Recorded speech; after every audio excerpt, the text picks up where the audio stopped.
Wednesday, the 26th of February 2026. A beautiful afternoon to you. Welcome to Newsline and Melody 100.7 FM here in our United Kingdom studios. I am Elizabeth Awoku. Let's dive into the headlines. Elections not conducted on social media, Tibo tells opposition.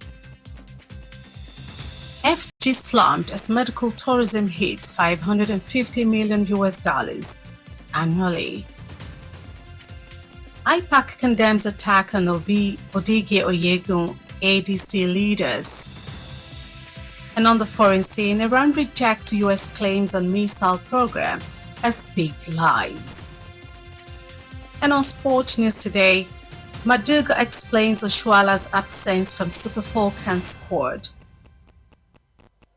Here is the news in detail, starting with national stories. President Bola Tinubu yesterday told opposition element and party faithful that elections are not conducted on social media platforms that Nigerians conduct elections. The president also asked Secretary to the Government of the Federation, SGF, Senator George Akume, to reconcile with Governor Ayesem Aliyah for the unity of Benue State. This is as Tinubu has rallied governors, federal lawmakers and party leaders of the All Progressives Congress APC to consolidate economic reforms and intensify grassroots engagement, declaring that the administration is moving from economic stabilization to full-scale growth acceleration in 2026. The Inter-Party Advisory Council (IPAC) on Wednesday condemned the alleged attack on former presidential candidate Peter Obi, ex-national chairman of the All Progressives Congress John Odige Oyegun, and other leaders of the African Democratic Congress (ADC) in Edo State.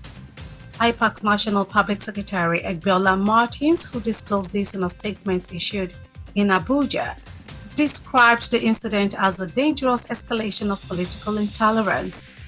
He said the Inter-Party Advisory Council unequivocally condemns the brazen and reprehensible attack on former presidential candidate Peter Obi, former APC National Chairman and former Governor of Edo State, John Odige Oyegun, and other leaders of the ADC, following a political ceremony to formally welcome Olumide Akpata into the party in Edo State. The reported assault on the ADC Secretariat as well as the attack on the residence of Chief Odige Oyegun by suspected thugs represent one of the gravest manifestations of political intolerance in recent times. Such acts are not only criminal but constitute a direct assault on Nigeria's democratic order.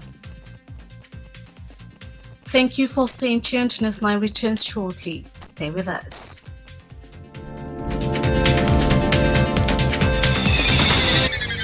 Doing business without advertising is like winking at a girl in the dark. Do not be like a potential bachelor who is busy cutting an eye for a beautiful lady in a very dark room. Give your business the much needed publicity it deserves. Come do business with us by advertising your goods and services on Melody 100.7 FM Ibadan, and let's use our platform to uplift your own. Advertise with us by contacting our marketing department at number 2 MB Makpaderu Street, Bodewasimi, Basharun, Ibadan, Oyo State, Nigeria. Telephone 0915-500-107. That is 0915-500-1007. You can also follow us on all our social media platforms at Melody 107 FM. At Melody FM Ibadan, we help make your business to blow. Yaga yaga. Melody FM, your real home of entertainment. Stay cool, stay cool. This Melody.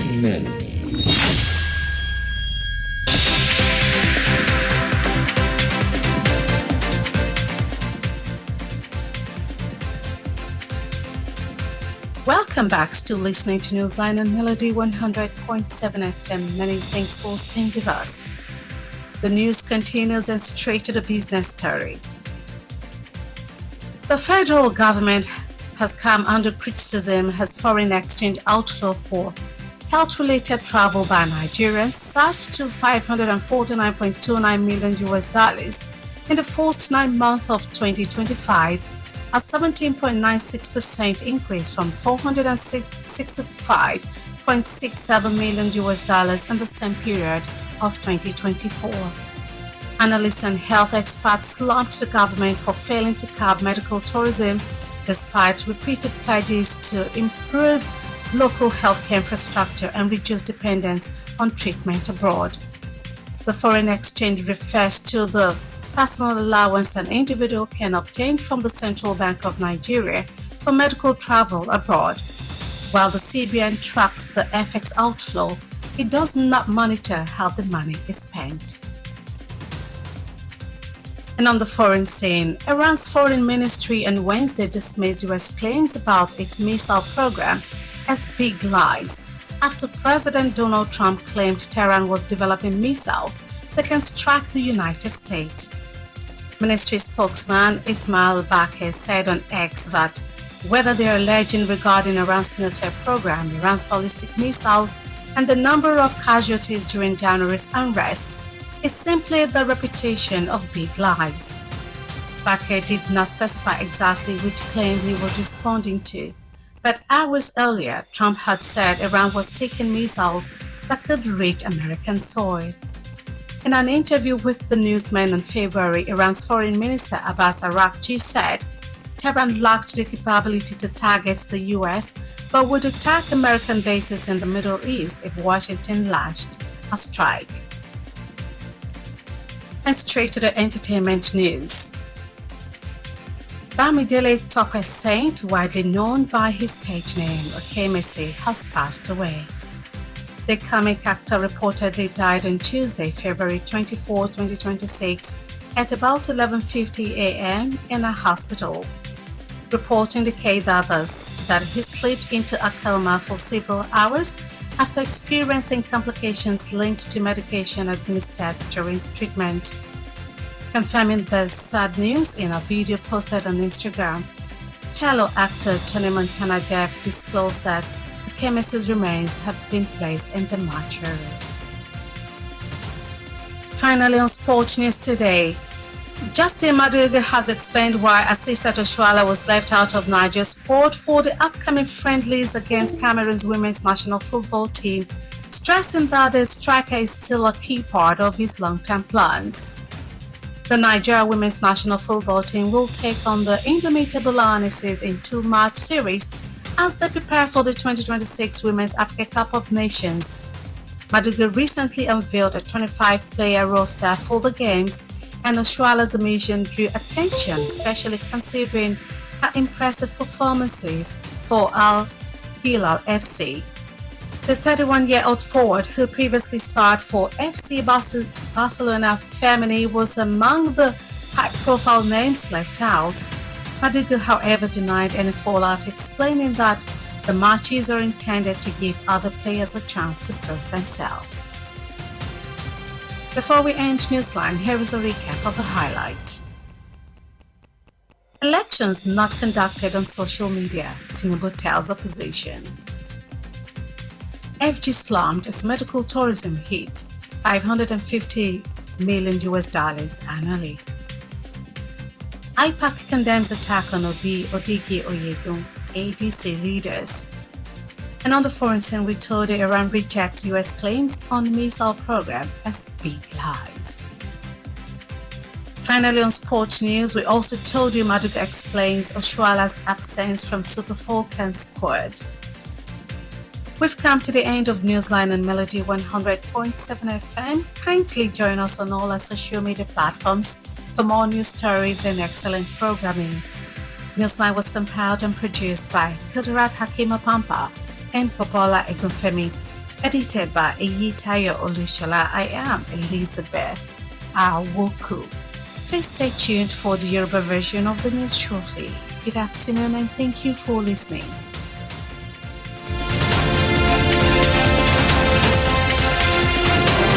Newest in your city, the station that brings real entertainment. Melody FM 100.7 Ibadan. Stay cool with Melody. Melody FM Bashorun Ibadan. Ó kọjá bẹ́ẹ̀. Ìròyìn ní ìkànnì Melody 100.7 FM Ìbàdàn.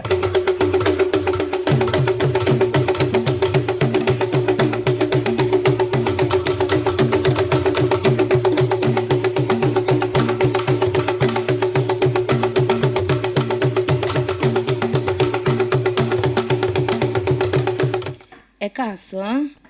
Àkójọpọ̀ ìròyìn la mú wá fún yín láti kàn ní Melody 100.7 FM Ìbàdàn. Adebola Adebayo ni oníròyìn yín. Ṣáájú ẹ gbọ́ kókó tó wà nínú ìròyìn náà.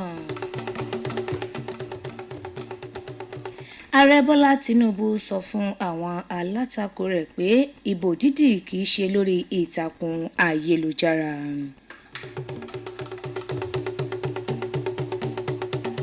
Ìjọba àpapọ̀ gbójú àgọ́ sí bí gbígba ètò ìtọ́jú ìlera nílẹ̀ òkèèrè ṣe wọ owó tó tó $510 mílíọ̀nù lọ́dún. Ìgbìmọ̀ tó ń gba àwọn ẹgbẹ́ òṣèlú lámọ̀ràn gbójú àgọ́ sí ìkọlù tó wáyé sí Obi, Odige, Oyegun àtàwọn adarí ẹgbẹ́ òṣèlú ADC kan. Ilẹ̀ Iran tako ọ̀rọ̀ tílẹ̀ Amẹ́ríkà sọ pé ó ṣètò ohun ìkọlù inú afẹ́fẹ́. Lẹ́ka eré ìdárayá, Madugu ṣàlàyé ìdí tí orúkọ Osuala ò fi wà nínú ikọ̀ Super Falcon. Ìròyìn ọ̀hún rèé lẹ́kùnrẹ́rẹ́. Ààrẹ Bọ́lá Tinubu ké sí àwọn ẹgbẹ́ òṣèlú alátakò àti ẹgbẹ́ òṣèlú rẹ̀ pé ètò ìbò dídì kìí ṣe lórí ẹ̀rọ ayélujára bí kò ṣe pé àwọn ọmọ orílẹ̀-èdè Nàìjíríà yóò dìbò yan ẹni tó bá wù wọ́n. Ààrẹ tún rọ akọ̀wé ìjọba àpapọ̀ ilẹ̀ yìí Senator George Akume láti parí ìdúkùú tó wà láàrin rẹ̀ àti gómìnà ti ìpínlẹ̀ Benue. Bákan náà ni Tinubu ké sí àwọn gómìnà lórílẹ̀-èdè yìí, ilé aṣòfin àpapọ̀ àtàwọn èèkàn àwùjọ tó fi mọ́ àwọn adarí ẹgbẹ́ òṣèlú APC láti gbájúmọ́ ètò àtúnṣe lẹ́ka ọrọ̀ ajé àti ìdàgbàsókè lẹ́sẹ̀ kúkú ní bó ṣe tẹnumọ́ pé ìtẹ̀síwájú ti ń dé bá ètò ọrọ̀ ajé lọ́dún 2026. Ìgbìmọ̀ tó ń gba àwọn ẹgbẹ́ òṣèlú lámọ̀ràn IPAC lónìí ti gbójú àgàn sí ìkọlù tó wáyé sí olùdíje sípò ààrẹ tẹ́lẹ̀ rí ọ̀gbẹ́ni Peter Obi, alága àpapọ̀ ẹgbẹ́ òṣèlú APC John Odige Oyegun àtàwọn adarí ẹgbẹ́ òṣèlú African Democratic Congress ADC nípínlẹ̀ Edo. Akọ̀wé ìpolongo àpapọ̀ IPAC Ẹgbẹ́ọlá Martins tó sọ̀rọ̀ yìí di mímọ̀ nínú àtẹ̀jáde kan tó fi léde nílùú Àbújá ṣàpèjúwe ìṣẹ̀lẹ̀ náà gẹ́gẹ́ bí eléyìí tó kù díẹ̀ káàtó tó sì lè mú èbù ẹ̀yìn bá ọ̀rọ̀ òṣèlú lórílẹ̀‐èdè Nàìjíríà. Ó ṣàlàyé pé ìgbìmọ̀ náà kojú ọ̀rọ̀ sí ìkọlù ọ̀hún tó wáyé lẹ́yìn ayẹyẹ tí wọ́n ṣàgbékalẹ̀ láti fi kí Olúmídé Àpáta káàbọ̀ sínú ẹgbẹ́ òṣèlú náà nípínlẹ̀ Edo. Àkójọpọ̀ ròyìn lẹ́ ń gbọ́ lọ́wọ́ láti kàn ní Melody 100.7 FM Ìbàdàn.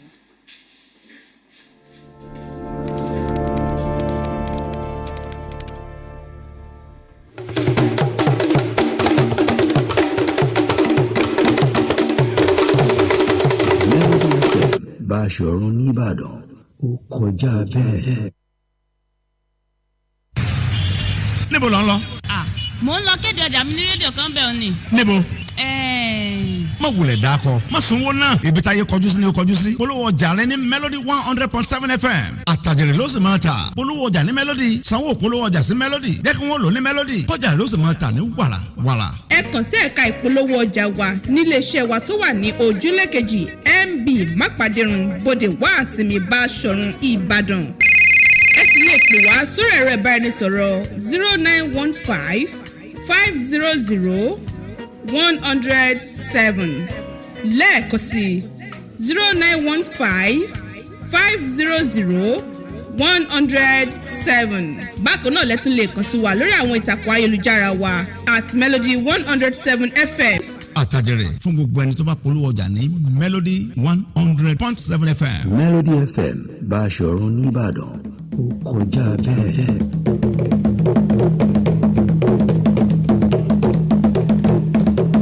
ẹ káàbọ̀ padà ìròyìn tẹ̀síwájú.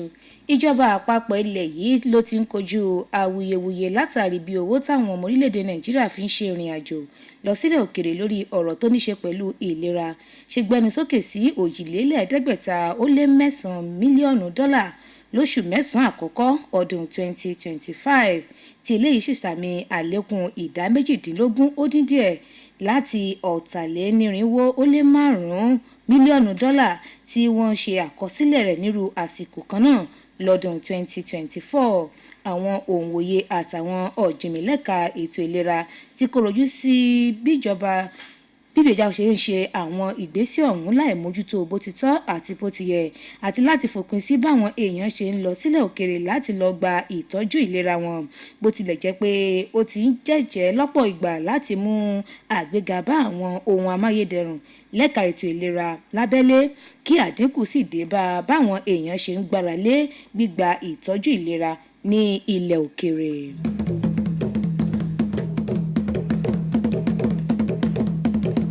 Nílẹ̀ òkèrè, iléeṣẹ́ tó rí sọ̀rọ̀ ilẹ̀ òkèrè nílẹ̀ Iran lónìí títako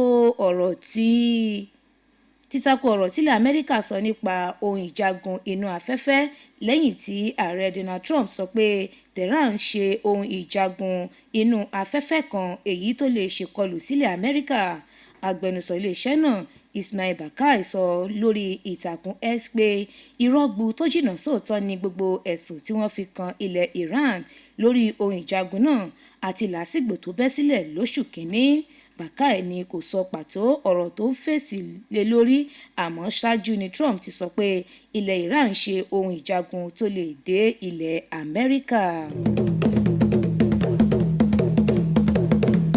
Ìròyìn lẹ́ka múlùdùn Bámidélé Tọ́pẹ́ Saint sọ́pọ̀ èèyàn mọ̀ sí Òkè Mẹ̀sí ti dágbére fáyé. Òṣèré adẹ́rìn-pòṣónú ọ̀hún papòdà lánàá ọjọ́ 24 oṣù yìí ní nǹkan bíi aago 12:10 òwúrọ̀ nílé ìwòsàn kan.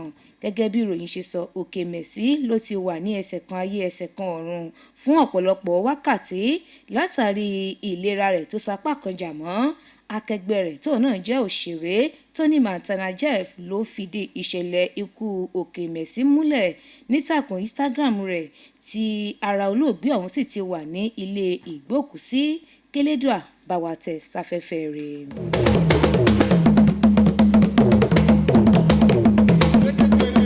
Lẹ́ka eré ìdárayá akọ́nimọ̀ọ́gbá ẹgbẹ́ agbábọ́ọ̀lù obìnrin lórílẹ̀‐èdè Nàìjíríà Justin Madugu ti ṣàlàyé lọ́rìn kíniwín ohun tó ṣokùnfà yíyọ orúkọ gbajúgbajà agbábọ́ọ̀lù ikọ̀ náà Asisat Oshoala kúrò nínú orúkọ àwọn agbábọ́ọ̀lù 25 tí yóò kojú ikọ̀ agbábọ́ọ̀lù obìnrin ilẹ̀ Cameroon nínú ìfẹsẹ̀wọnsẹ̀ ọlọ́rẹ̀ẹ́sọ̀rẹ́ oníga méjì.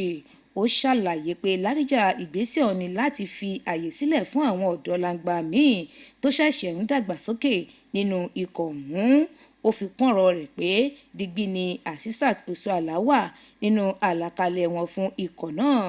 Asisat Oshoala tó jẹ́ ẹni ọdún 31 ló ti ń gbá bọ́ọ̀lù fún ikọ̀ agbábọ́ọ̀lù Barcelona ni yóò wà láàrin àwọn orúkọ kànrìnkànrìn tí olùkọ́ni náà yọ sílẹ̀.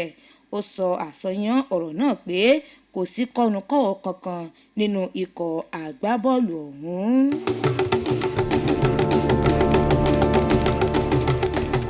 Ká tó mú àkójọpọ̀ ìròyìn wá sópin lọ́sàn-án tòní, àwọn kókó tá a mẹ́nu bàrẹ́ lẹ́ẹ̀kan sí i.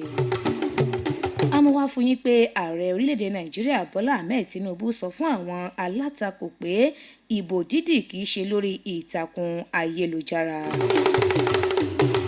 Bákan náà la fi tó yín létí pé ìjọba àpapọ̀ gbójú agan sí bí gbígba ètò ìtọ́jú ìlera nílẹ̀ òkèrè ṣe wọ owó tó tó $510 mílíọ̀nù lọ́dún. Bákan bákan náà la fi tó yín létí pé ìgbìmọ̀ tó ń gba àwọn ẹgbẹ́ òṣèlú lámọ̀ràn gbójú agan sí ìkọlù tó wáyé sí Obi Odege Oyegun àtàwọn adarí ẹgbẹ́ òṣèlú ADC kan. Nílẹ̀ Amẹ́ríkà láti mú wá fún yín pé ilẹ̀ Iran tako ọ̀rọ̀ tílẹ̀ Amẹ́ríkà sọ pé ó ṣètò ìkọlù inú afẹ́fẹ́. Lẹ́ka eré ìdárayá, Madugu ṣàlàyé ìdí tí orúkọ Osuala fi wà nínú ikọ̀ Super Falcons. Èyí lópin àkójọpọ̀ ìròyìn wa fún tọ̀sán òní láti kàn ní Melody 100.7 FM Ìbàdàn.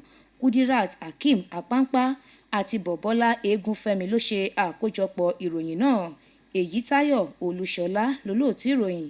Adebola Adebayo ló kà á sétí gbọ̀yìn. Ẹ ṣeun tẹ́ ń gbọ́ wa.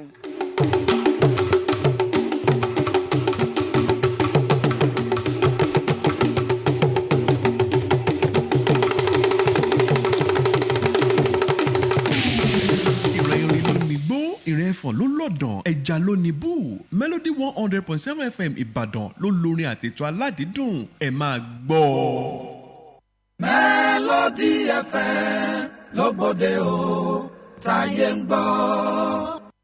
Báṣọ̀run nìbàdàn láti gbé ń dá kékelúké. Abẹ́ Melody FM Báṣọ̀run nìbàdàn. Bọ́lá Ọmọdọ́ṣọ́ kíkà fáìsì dé. Chai ó tún dé ó tún kò dé ó tún mú wá ó tún ti yá ó tún ti bẹ̀rẹ̀ ìròyìn eré ìdárayá ọ̀gbagadì ẹ dàmọ̀ ẹ ó máa gbọ́ ní gbogbo ìgbà níkànnì tá a wà yìí Melody 100.7 FM pẹ̀lú Kọ́lá Ọmọtọ̀ṣọ́ ọ̀gbagadì ìkànnì Melody 100.7 FM lẹ́ẹ̀tì máa gbọ́ ọ̀gbagadì Adékọ́lá Ọmọtọ̀ṣọ́ KOB King of Boys ọ̀gbagadì ó wá di mi sọ ọ̀gbagadì gbà ẹ máa gbádùn ẹ̀ ní gbogbo ọjọ́ ajé Monday títí di ọjọ́bọ̀ Thursday bẹ̀rẹ̀ láago 3 sáago 4 ọ̀sán lẹ́ẹ̀fì máa gbádùn KOB lórí ètò ọ̀gbagadì níkànnì Melody 100.7 FM ìfọ̀rọ̀wánilẹ́nuwò ìfikùnlukù ìtàkùrọ̀sọ lórí ìròyìn eré ìdárayá gbogbo ẹ̀ lẹ́ẹ̀mọ́ bá pàdé lórí ètò ọ̀gbagadì pẹ̀lú KOB King of Boys lórí ètò ọ̀gbagadì ètò yẹn nìyẹn ó ti lọ fáà bó ṣe máa ń wí bó ṣe máa ń sọ ẹ máa gbádùn ẹ ọ̀gbagadì. ṣé wọ́n ní ají ṣe bí Ọ̀yọ́ la rí Ọ̀yọ́ ò ní ṣe bí bàbá ẹnikẹ́ni ọ̀rọ̀ Ọ̀yọ́.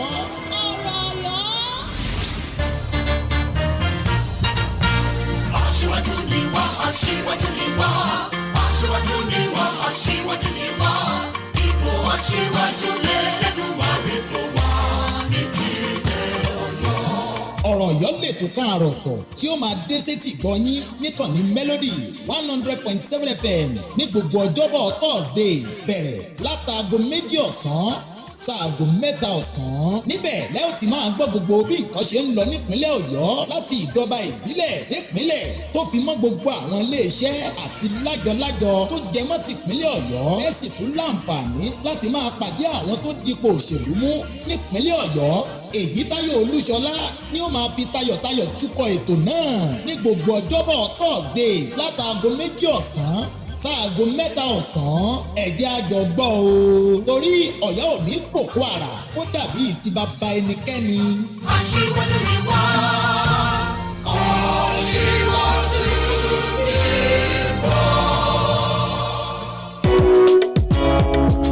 We rise, we stand, we own our voice. Strong women, fearless women. This is our time. Obìnrin kì í ṣaláìlera. A ní ohùn, a ní àǹfààní. This is for the woman who refuses to be silenced. The woman whose story matters. The woman who knows her worth. Welcome to the Women's Shelter on Radio. A bold, educative and informative radio program created to support the total development of women. Here, we do not shrink women. We do not excuse inequality. We do not dress patriarchy as culture. Instead, we amplify women's voices. We promote opportunity, leadership, knowledge, and choice. à ń gbé obìnrin ga à ń jíròrò nípa ìdàgbàsókè obìnrin àti àǹfààní tí ó wà fún wọn nílẹ̀ yìí àti lókè òkun. à ń rán ìjọba létí lórí ojúṣe wọn sí àwọn obìnrin láwùjọ. The Women's Shelter is changing the narrative from programs that subtly uphold misogyny to conversations that truly empower the female gender. Tune into the Women's Shelter with Oluwatoyin Adeyemi every Wednesday at 4 p.m. on Melody 100.7 FM, Ibadan. The Women's Shelter. Because when women rise, Nigeria rises. Ọlá ọmọ Fìjàbí ṣó tún dé. àtọ́ bàbá o má pẹ́ nìkan ní bàbá o. òkè apáta bìkì. ṣé báwọ̀ bá ṣẹlẹ̀ tí ò sínú ẹnu bọ́pẹ́ títí inú ayò. Ọlá Fìjàbí tún ti balẹ̀ bàgẹ́ sórí ìkànnì àgbọ́dúnú Melody 100.7 FM Ìbàdàn pẹ̀lú ètò tuntun rabandẹ̀ òkè lẹ́yẹ ń fọ̀hún lótìtọ́ àti lódodo ẹni tí òkú ló ní gbọ́ òkè ọ̀hún àjẹpẹ́ tá a bá gbìyànjú títí tó bá pẹ́ títí àmókè láṣẹ ni ẹ máa gbọ́ Ọlá ọmọ Fìjàbí the Fìjàbọ̀n lórí ètò òkè lẹ́yẹ ń fọ̀hún ní gbogbo ọjọ́ Thursday láago 5 sí 6 ìrọ̀lẹ́ níbi tá a ti máa pàdé ọ̀kan ọ̀jọ̀kan àwọn àlejò àmúlùdùn olórin onílù olókoòwò òṣèré orí ìtàgé àti bẹ́ẹ̀ bẹ́ẹ̀ lọ tí wọ́n ti máa sọ nípa ìrìn àjò ayé wọn kí wọ́n tó mókè máa fọ̀hún lókè lórí ètò náà lẹ́tì máa gbádùn ìròyìn àmúlùdùn pẹ̀lú ìgbádùn orin àtìlù tó pọ̀ rẹpẹtẹ ẹ kúkú mẹni tẹ́ ẹ ní Ọlá ọmọ Fìjàbí aládìkú kẹ́kẹ́ ètò Thursday yìí ni ẹ pàdé ẹ lórí òkè lẹ́yẹ ń fọ̀hún láti polówó ọjà tàbí ṣonígbọ̀wọ́ ẹ máa pe 08037216072 òkè lẹ́yẹ ń fọ̀hún òkè láyé gbogbo wa. Oníjó pàdé onílù fàájì bẹ̀rẹ̀.